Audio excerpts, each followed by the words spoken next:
would have thought when, you know, when the first people were mining Bitcoin on their computers early in 2009, when we worked tragically, right, that it would have led to censorship resistant social media platforms that are an alternative to YouTube. Who would have thought, right? Yeah. And there is Komodo's Atomic DEX, which is a true atomic swap mobile decentralized exchange, where you can swap between platforms. And actually, we may talk about this a little bit later on, but about Tron and what's happening with Steemit, because Tron can be exchanged on the Atomic DEX, on Komodo's Atomic DEX, as well as Ethereum-based tokens and Bitcoin protocols. Not CryptoNote, which is where BitTube is from, because it's a fork of Monero. Not yet, anyway.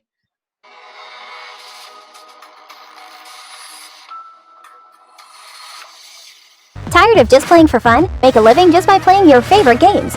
You can make anywhere from 1% to 1,000% return depending on the difficulty of the game. Play, win, earn. Bet VERUS. Okay, now, Matt, you said something earlier about the cost. Yeah. Right? So, you know, YouTube storing all these videos on centralized servers, and there's more and more videos, getting more, I don't know how many thousands of videos are uploaded every second, right? That costs YouTube something. So of course they want to make sure that they're making money from their investment. I mean, both projects here are certainly to a degree decentralized right now. How are you going to deal with the costs of servers and hardwares and all the other associated technology? Yeah, I mean, it just has to be. It has to be revenue models. One of the cool things that we have at the moment is Steem is a really good blockchain for bootstrapping platforms.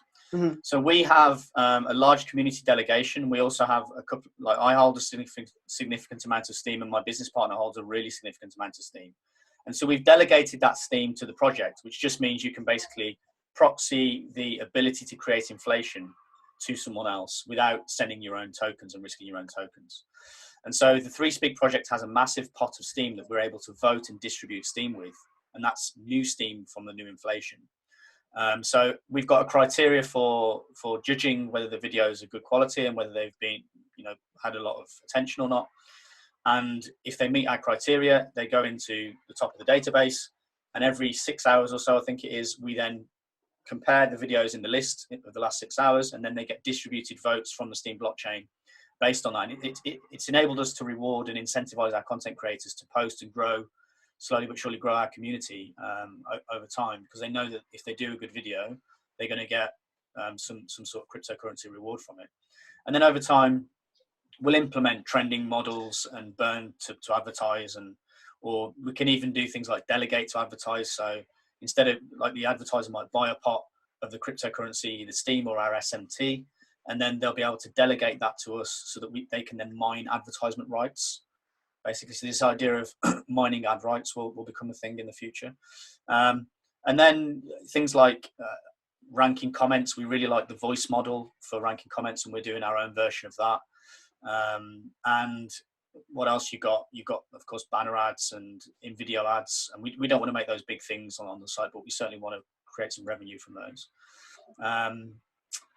Then you've got subscription models. You've got the franchise type model, or the kind of create your own node type model that should generate some income as well. And then on top of that, the one that I'm really excited about is the ability to create your own tokens now on Steem. So these SMTs. SMTs are a type of token where they're similar to an ERC20, but they've got another level of complexity, where the community itself can vote on the content. And if you own some of the SMT, it's a stake-weighted vote. So the more stake of the SMT you own, the more you get to decide who gets the next set of stake. So it's kind of like a gamified competition, where if you want to influence over the network or over the community, if you either earn that SMT by creating content or purchase that SMT on the market, you can have an influence over how much of the inflation is sent to a content creator or to someone who's commenting. And essentially, all it does is it says if there's a higher stake weighted vote on that piece of content, of the next set of inflation that comes, send more of it to that piece of content because this person with more weight in the system voted on it. So it's a way for the community to get involved in the curation of the content, essentially. Right. Okay. All right. Now, Kai, anything you want to say about how you're going to deal with the costs of the server and the hardware and the technology as the project grows and expands? Yeah, one thing is, as we are working very hard on the decentralization, we will have not the big storage costs like YouTube or other centralized platforms, because the content owners will host their stuff themselves. So the storage cost is in the community, is directly with the content producers who are using it. On the other side, we'll do have subscription models, which bring some earnings into the platform. And we'll do have a part of the tubes which are getting mined, which is going to the project. So these are the main parts. We are discussing with the community a little bit about advertising, but we will do advertising only together with the community and with the possibilities for the people to decide, I like to see advertising or I don't like to see advertising. So this is mainly the way like we do it, and it's a long time project. We have founded it 2 years ago. We didn't do anything with lending money, with doing ICOs or whatever. So it's a complete private funded project on a long-term schedule. And we don't have the need to earn, in the moment, money directly out of it. We try to get the cost. And on the long term, when it's getting more and more users, it will getting successful by subscriptions and other incomes. Right. Okay. Very good. Very good. All right. Anything you guys want to ask each other before I move on to the next question about what we've covered so far? Not regarding. I think the revenue models are fairly similar. I think the ability to tokenize content is something I'd be interested in talking to you guys about, because talking about implementing the airtime model, I think there'll be a way for us to implement tokenization. Are you guys on BitTube going to do individual tokens for different content creators, or what's your plan there? No, in the moment we'll operate the blockchain with the tube. The tube is a coin which is a fork of the Monero. Yeah. So it's quite similar. It's getting mined by the miners, but it's distributed not 100% to the miners. It's distributed in a way that a big share of the mined coins are going into the airtime model, which then is getting distributed to the content creators and to the viewers. Right. So anybody who registers either with Tube to use the airtime module, or they register on the platform to watch videos, or they register on the platform to be a content creator, will get a share of the mining rewards from Correct. mining Tube. And Tube is a coin. It's not a platform protocol in the way that Steemit or Ethereum are platform protocols. No, So, it's a coin which is also listed on some exchanges like BitMEX or other exchanges where you can't build can things on it in the way that you Yes. can with Ethereum, is what I meant. Yeah, not currently anyway, but who knows? Who knows what the future will bring? Okay, now I mentioned earlier about Tron, because Tron have bought up Steemit. Yeah. Or something. Do you want to say a little bit about that?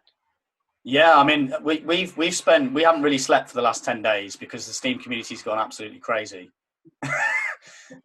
with this purchase. It's an amazing time, because it's blockchain. It's really blockchain and DPoS in action, securing itself. Yeah. And it's an amazing thing to watch. And I think the actions that were taken by the community will go down in history. Basically, what happened is that Tron purchased Steemit Inc. and Steemit Inc.'s stake in Steam. Tron have been telling everyone that they've purchased Steam's proprietary blockchain software, which is not correct. The software is open source. Yes. And it's a blockchain. It's a decentralized blockchain. It's not like Tron where the blockchain's quite centralized because you've got 55% owned by one entity, so they can essentially dominate the blockchain. And there's several examples of things happening on Tron that are a little bit sketchy, but there's several examples of things happening on Tron that are amazing as well. Tron's got access to a lot of resources, so there's a definite win-win there somewhere. But what happened is this stake of Steemit Inc. was 20% of the Steam blockchain, of the Steam supply, right? it was mined very early on in the project in what they call a ninja mine, which is just basically quickly mining stuff to put it in your own account. Yeah. The community's always been very sketchy about that amount of money, but it was always promised to be used for community development. It was always promised to be used for marketing. It was always promised to be put back into the community. It never fully was. It was about 50% of it was spent to finance Steemit Inc. themselves, which is the company that owns Steemit.com. So by purchasing this Steemit Inc. and Tron therefore becoming the new owners of this Steem stake, they've effectively purchased 20% of the Steem stake. So the first thing the witnesses did, so the witnesses were like, who are essentially the block producers on Steem, they immediately saw this as a potential threat, because if someone just comes and buys 20% of the stake on the chain, they can start voting block producers in at one click of a button and effectively centralize the chain, bring their own block producers in. So they were like, well, we should have done this 2 years ago, but the community was never galvanized enough to do it. This is the problem with decentralization. It's very hard to get everyone to agree often.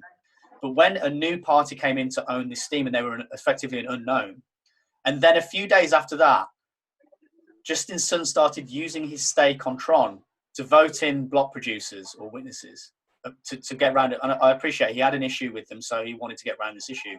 Steem would never do that. The Steem community's ethos is never to use a centralized massive stake to vote in block producers. And as soon as that happened, the community was just like, right, we're soft forking. So what they did is they soft forked, which is staying on the same chain, just changing some of the settings on the chain. And therefore it's reversible. So it wasn't a permanent action. It was a reversible action. And what they did is they basically froze the ability for that stake to vote witnesses. They froze the ability for that stake to be transferable. And they froze the ability for that stake to power down or to unstake. Because, of course, by unstaking, you become liquid and then you can sell it into the exchanges. So that effectively was the Steem community coming together to say to Tron, look, because all they were saying the whole week is they've bought Steem. And it's like, you can't buy a blockchain. You can't buy a blockchain. You can buy an entity on a blockchain, which is what they've done. But the rhetoric being pumped out by Tron has been completely different to what the Steem community would have liked to have seen. And it's made them consider the purchase as incredibly hostile, even though in the long run it's not. It's not a hostile purchase. But the block producer's first responsibility is to secure the chain first and talk later. So they have taken that action. And it's very controversial because it's effectively freezing someone's assets, right? But what wasn't explained in the exchange between the old owner and the new owner is that asset has a social contract against it that's been mentioned many times on Steem. We're going to use it for community development. We're going to use it for this, that, the other, right? So people have made investment decisions based on that. And if the supply transfers to a new party, now that new party can either use that to vote witnesses or sell it into the market, it puts the chain at risk. So the block producers have taken mitigating actions to stop that from happening. And now there are going to be negotiations going on as to exactly how that stake will be used. And then how the stake will be used will be hard coded into the chain, so that it's trustless again. It goes back to a trustless model. So ultimately, this is something the witnesses should have done years ago, but there was a lot of trust around Steemit Inc. The fact that stake was sold on and not explained to the new owner exactly what it is a worrying thing for the previous owner, because that constitutes potential legal issues. So I don't want to talk much more about that, but that's going to be a very interesting story to follow going forwards. And it's a new precedent in DPoS. It's the first time that the witnesses have acted together in a DPoS chain to stop a potentially hostile massive stake from taking over a chain. And then they now have the power to set the negotiations in place and hard code the solutions into the chain later. So it's a very interesting time. I think it'll be written about for years to come, and hopefully it becomes a model that gets followed, as long as this ends up being a successful win-win scenario. And the win-win scenario is where Tron creates an SMT. This is my opinion now. Tron creates an SMT that can be released onto the markets and integrates it with Tron in some way, so that it can be operated on the Tron blockchain and the Steem blockchain. And then it can airdrop that SMT to the Steem community, airdrop the Steemit Inc. Ninja Mine stake, this massive stake, to the Tron community. And then you have both communities working together on one coin and coexisting. And that, to me, is a massive potential benefit to Steem going forward, and to Tron. Matt, thank you for that fulsome explanation. And what you've talked about is something that I think could be a real threat to young censorship-resistant projects. Yeah. Google bought up YouTube. Facebook bought Instagram and WhatsApp. So what's the and now your turn, Kai. What's the stop? How am I going to know, right, that that YouTube aren't going to come over to BitTube and say, listen, we're going to buy you up? Yeah, but on a decentralized system, you can buy probably the BitTube company, but you cannot buy the content. Okay. You cannot control it because it stays decentralized, and especially when all the ways to get to the content are saved in the blockchain, the new owner cannot destroy this, because the blockchain also you can run copy of. Okay, very good. I like that answer. I don't have a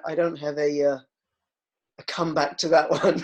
Well, that in itself is very eloquently explained, and I think it's a beautiful thing. The idea that someone could come and buy BitTube, but it would be the only way that you could fully control the blockchain is if you could go to all of the miners or the block producers, whichever model you have on BitTube, and get them all to also agree to sell whatever it is that they've got and hand it all over. I mean, it's a massive logistical task. It's just not going to happen. It's not worth it. Set up your own platform, YouTube. but they could do that. They could do that. Listen, we're gonna have YouTube coin.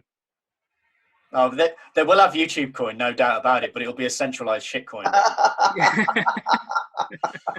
But then the alternative is they can set up a project that they fully own that's decentralized. But then yes, they won't do it though. They won't do it. It's very unlikely, because why would a centralized entity with stock traded on the stock exchange give away a part of its company?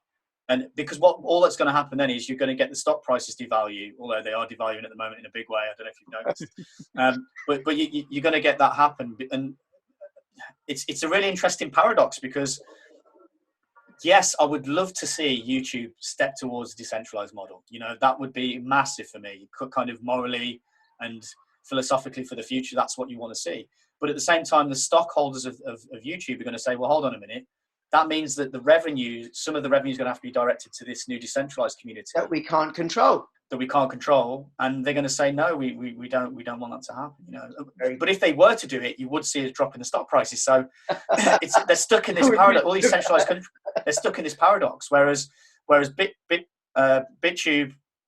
and 3Speak we are accountable to our token holders, and those token holders are on a decentralized network, and they hold our token because they agree with the project, or they're earning the token because they earned it through revenue models.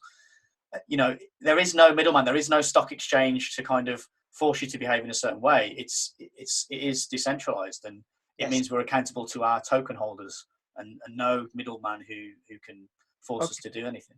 Thank you, Matt. Thank you. Now, what about getting the word out and getting content creators and viewers onto your platforms?